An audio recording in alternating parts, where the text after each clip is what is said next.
Tonight, Debbie is gone, but is still impacting homeowners all across Tampa Bay as rivers swell and may soon spill over their banks. The biggest threat for river flooding right now may be in Pasco County, where the Anclote River is rising fast. And 10 Tampa Bay's Chris Hurst is live along the Anclote River near Trinity tonight. And Chris, the water there is rising.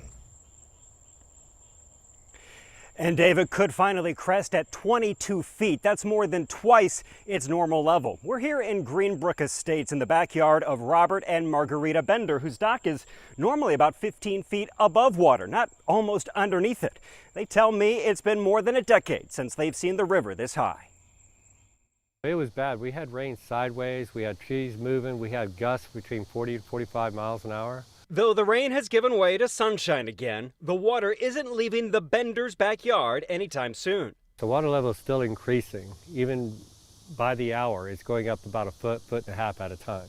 That's because the Anclote watershed goes from Land O'Lakes to Holiday and south to Tarpon Springs, feeding into the river that eventually meets the Gulf. 10 Tampa Bay Chief Meteorologist Bobby Deskin says this is always a focus after a major storm.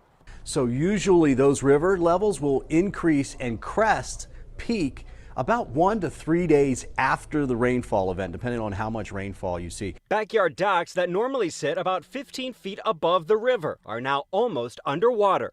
It's been higher, but you know, I can't go on my dock. See where that tree is right there? That's over 20 feet deep. That's over 20 feet deep. Robert thinks soon the water will stop moving up and start moving out into his yard. I think what it's going to do tonight, and by the time it reaches its peak, I'm going to say it's going to be about halfway into my lawn right now. While they aren't concerned about water getting into their home, it's a waiting game for them to see just how close it'll get. Time will tell. You know, how fast this water will come in.